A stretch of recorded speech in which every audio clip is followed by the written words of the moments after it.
C'est pour toi aussi. Eh, grand frère. Vraiment, merci beaucoup. Pas de quoi, pas de quoi. Parce que moi, depuis quelques années, c'est sur mon intelligence que je comptais. Je dis ça. Il y a longtemps que l'intelligence a fui ce pays. Ça, c'est vrai. Grand frère, j'ai parlé de votre réseau là, à quelques amis. Où ils sont? Non, ils sont là. Appelle-les. Non, dès qu'ils sont prêts, ils vont venir. Appelle-les. Moi, je vais venir. Tu sais, dans quelle catégorie tu as inscrit, hein? Bien sûr. VIC.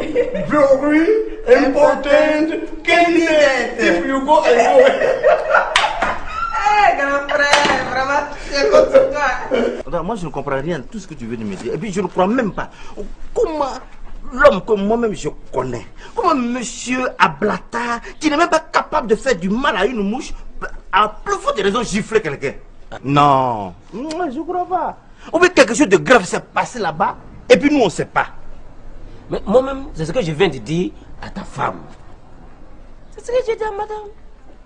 Non, mais vraiment, la vérité, moi, vraiment, j'ai pas envie d'aller. Tu es malade. Aïe, pourquoi? Tu es malade pour dire que tu ne vas pas. Si M. Ablata n'est pas président de la République, toi tu es devenu quoi? Non, bon, voilà, c'est ça. Hein? Je me demande. Ma femme qui dit ton connerie comme ça là. Donc elle t'a dit que M. Ablata se promène dans la rue comme ça, puis il gifle les gens. Non, non. Alors? Non, quand même. Toi, regarde, quand tu te regardes comme ça là, est-ce que tu es un homme giflable? Non, moi, ils sont ingiflables. Ah, toi tu es un homme ingiflable. Moi je suis un homme ingiflable. Alors tu veux quoi maintenant?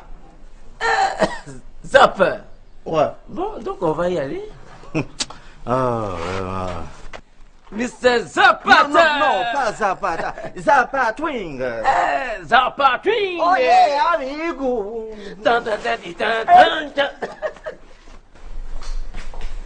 C'est ça la révolution que tu veux faire avec M. Ablata en giflant les gens. Oh, je reconnais que le geste a été trop fort pour M. Ablata. Mais tu sais, ma chérie, dans la vie, il y a des choses qui vous mettent hors de vous. Et puis, bon, tu vois, qui font que... Nul n'a le droit de se faire justice, Totorino. Si et seulement si tu cherchais à comprendre les raisons pour lesquelles M. Ablata a giflé Wilfried. Quelles sont les raisons? Ah, c'est bon. Tu peux t'asseoir. Oui, entrez. Ah, madame, Dieu est vraiment merveilleux. Vous êtes bien arrivée. Ah oui, et pourquoi? Ah oui, parce que je m'apprêtais à expliquer à madame les raisons qui ont amené M. Ablata à gifler le jeune Wilfried. Ah d'accord, mais permettez que je vous dise bonjour avant tout. Oui, bien sûr. C'est ce que même j'avais dit, surtout que je ne vous connais pas. Bonjour madame. Bonjour madame. Allez, bonjour. Non, asseyez-vous, asseyez-vous. Merci. Mais non, Ablata, tu n'aurais pas dû. Ça t'humilie à une gifle. Et tu ne trouves pas humiliant non plus de faire un don qui ne parvient pas totalement à celui qui l'a demandé? Écoute ma chérie, il est temps que ce comportement de coupeur de route soit banni. À ce propos, je vais d'ailleurs te raconter une anecdote. Asseyons-nous. Ici même dans ce pays, un président de la République a remis la somme de 20 millions de francs à un de ses proches pour les remettre à une population sinistrée. Je dis bien une population sinistrée. Tu sais ce que ce dernier a fait? Non. Il a remis seulement 2 500 000 francs. Quoi? Je dis bien 2 500 000 francs. Alors ça veut dire quoi? Ça veut dire que ce monsieur a gardé par devers lui 17 500 000 francs. C'est pas vrai. Alors, ce n'est pas gâter le nom de quelqu'un, ça? C'est pourquoi il faut que ce comportement change. Moi-même, j'ai remis 2 millions à Wilfried pour qu'il les remette à une dame responsable d'une ONG de la place. Wilfried allait remettre 500 000 francs. Ma parole. Mais pourquoi les gens deviennent fébriles lorsqu'ils entendent parler d'argent? Je comprends pas. Ils appellent ça la mangeologie. La manger quoi? La mangeologie. C'est-à-dire l'élaboration de toutes les stratégies possibles, rien que pour avoir de l'argent. Pas plus tard qu'hier, mon jeune frère Totorino me parlait d'un réseau de personnes à qui il faut forcément remettre de l'argent pour réussir à un concours dans ce pays. Oui, mais ça, tout le monde le sait dans ce pays et ça ne date pas d'aujourd'hui. Mais il faut que cela cesse maintenant. Et tu comprends maintenant pourquoi j'ai giflé ce Wilfried. Ouais. Là, tu as raison et je te tire mon chapeau. Moi, mon ONG est une véritable ONG. Et comme le sigle l'indique, c'est une organisation non gouvernementale. Je ne suis inféodée à aucun parti politique. D'ailleurs, je choisis les gens à qui je demande de l'aide. Parce que les politiciens, hein, ils ont vite fait de vous récupérer. Je m'en méfie parce que je sais où je mets les pieds. Alors c'est pourquoi M. Ablata fait partie de mes fréquentations. J'espère que je me fais comprendre. Continuez, madame, continuez. Merci, M. Totorino. Ce n'est pas parce que vous êtes proche d'une importante personnalité que tout vous est autorisé. C'est en cela qu'il faut comprendre le bien fondé de cette gifle. Ah oui, je vois. Je commence à comprendre que mon mari vous a fait venir ici à DC. Ah oui, chérie, parce que cette dame est à prendre au sérieux. Elle se démène pour une cause noble. Et des femmes comme ça, il en faut à notre pays. Oui, c'est moi qui lui ai demandé de venir. Voilà, je lui ai demandé de venir chez nous. Comme ça, pour éviter que les gens racontent n'importe quoi sur elle et moi. Et aussi, pour que tu profites pour faire sa connaissance. Elle est à respecter. Quand même, elle cautionne les gifles. Oh, écoute, mais la gifle n'est qu'une face visible de l'iceberg. Écoute, ma chérie, ce pays, si nous n'y prenons garde, ira à la dérive. Avec ces théories de mangéologie qui prennent une proportion inquiétante. Et puis ces Wilfried-là. Mais ils ont besoin d'une correction. Il leur faut des gifles. Voilà. Ami, toutes mes excuses si je t'ai amené chez moi. Comme ton maman te l'a déjà dit, être chauffeur pour moi n'est qu'un tremplin. Mais je souhaite vivement que tu comprennes le combat de ton papa. Quel combat? Papa ne mène aucun combat. Il ne nous aime plus, c'est tout. Et en particulier moi, Ami. Non, Ami. Ton papa t'aime tellement qu'il ne veut pas que tu souffres un jour s'il n'est plus là. Parce qu'il ira où? Ton papa est un être humain après tout, Ami. Du jour au lendemain, il peut ne plus être de ce monde. Qu'est-ce que tu seras sans lui? Tu vois? C'est la raison pour laquelle ton papa souhaite que vous qui êtes ses enfants commenciez à vous prendre en charge à partir de maintenant. Jusqu'à nous priver des bienfaits de sa voiture. Hé, Ami, la voiture que je conduis là est une voiture de service. Elle appartient à l'État et non à votre famille. Toi, Eboué, là, tu fais rire. L'État là, c'est qui? Hein?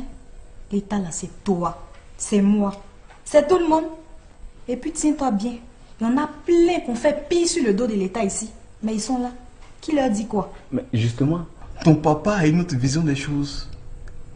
Et ton papa souhaite que toutes ces mauvaises choses changent dans notre pays.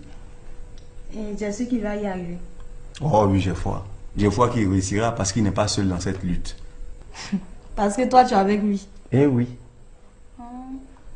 Excuse-moi, Eboué, si je te rappelle cela, mais jusqu'à présent, tu n'es qu'un simple chauffeur, même si tu as une maîtrise en droit.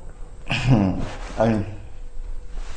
Et si je te disais que depuis hier, eh oui, depuis hier, j'ai eu mon concours de magistrat. Tu dis quoi? Oui, à partir de maintenant, je suis magistrat. C'est bien. Après avoir passé ce concours-là plus de 3 fois.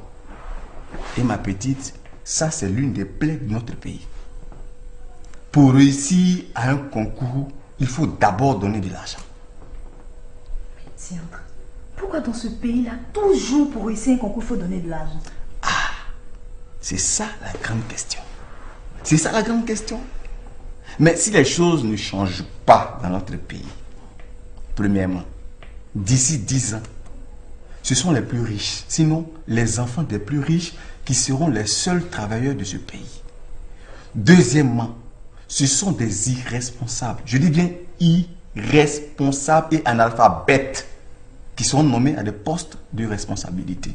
Mais parce que tout simplement, ce n'est pas évident que ces enfants de riches aient la tête pleine et soient conscients. Et c'est contre tout ça que ton papa lutte, Ami.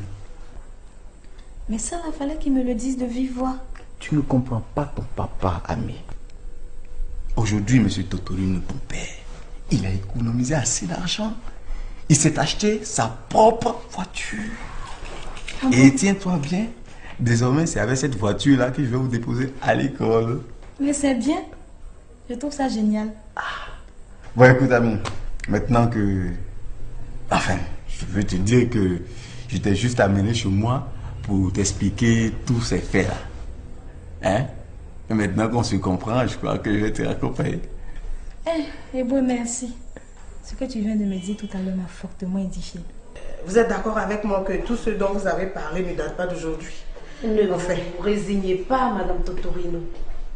Puisque tout ce dont nous parlons ne date pas de maintenant. Il faut donc à notre pays, comme à bien d'autres, une nouvelle génération. Oh, il ne s'agit pas d'une jeune génération, mais d'une génération consciente. C'est ça, le mot est sorti. C'est ça, Madame Grand. Une génération consciente.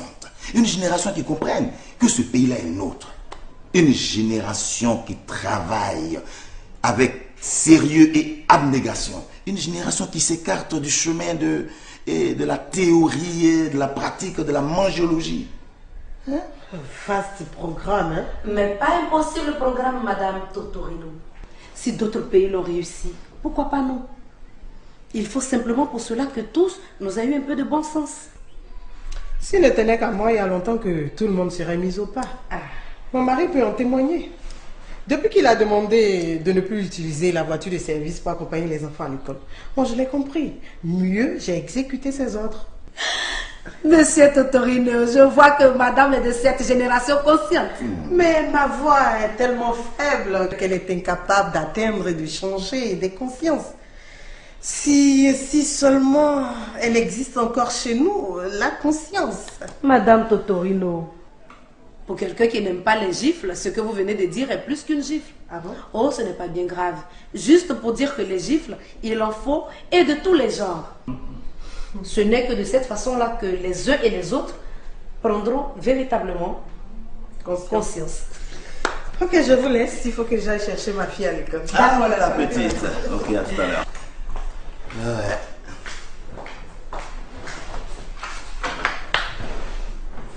Terrible, Madame Totorino. Mais elle est consciente de tout ce qui se passe. Ah oui, j'avoue qu'elle a fait un travail de fond auprès de mes enfants. Ah, madame, vous allez rester et nous allons recevoir 2 messieurs. De la génération consciente? Oh, vous aurez le temps de le constater vous-même. Alors, comment ça va, mon cher ami? Oh, ça va très bien. On quoi? Excuse-moi, je suis venu voir M. Ablata. Pardon? Je suis venu voir M. Ablata. Tu veux qu'il te gifle encore? Bon, s'il le veut. Parce que moi, je mérite 1000 fois d'être giflé. Et puis, écoute, mon cher ami. Moi, je suis un inconscient. Et un inconscient, là, ça s'est fait gifler. Mais pas plus d'une fois. Mais pourquoi pas? Si je passe tout mon temps à détourner l'argent des autres, à jouer au coupeur de route. Mais écoutez, monsieur, tu mérites même la pendaison. Non, écoute. M. Ablata a trop de préoccupations pour vouloir prendre un nom. Mais actuellement, là, il peut pas tirer sur vous. Et pourquoi, monsieur? Parce qu'il attend la visite de 2 messieurs qui vont arriver d'un moment à l'autre. Et cette visite est une visite de taille. Écoute, mon cher ami, la mienne aussi est une visite de taille. Et puis, comme ces 2 messieurs ne sont pas encore arrivés, voilà, il faut m'annoncer quoi. Wilfried, mon cher ami Mauricio. Wilfried Mauricio, qu'est-ce que tu veux? Bon. Ok. Ben, Madame Grand, voilà, ces 2 messieurs dont je vous parlais. Ils disent avoir créé un réseau pour faire réussir nos concitoyens à tous les concours et examens. Ce sont des génies alors. C'est ça. Nous sommes de vrais génies. Expliquez-moi un peu. Oh madame, c'est simple. Il suffit que vous nous donniez un peu d'argent et puis notre réseau s'occupe de tout. Je dis bien tout. Alors là, tout. Pour que vous ou votre parent puisse réussir sans même passer le concours. C'est ce qu'on appelle dans notre jargon les candidats VIC. Very important candidate. C'est-à-dire, you eat I eating. Dans bon français. Taisez-vous. Mais où est-ce que vous vous croyez? Monsieur Totorino, vous ne devez pas cautionner pareille ineptie. Oh, de quoi je me mêle même? Je me mêle de ce qui me regarde, monsieur. Attends, toi tu te mêles de quoi? Qu'est-ce qui te regarde à tout ça? L'avenir de mon pays. Quel bon pays? Pardon, madame. Ta bouche a fait placa. C'est pas toi qui est venu voir. C'est toi, Totorino, on est venu voir. Toi, qui te connaît? On te connaît où? T'as quitté où-même? Et puis, tout ce que tu dis là, ça n'a aucune importance à nos yeux. C'est ce que le tonton va dire là, que nous on considère. Tonton, on t'écoute. Ok. Je pensais que vous étiez intelligent. Ça fait combien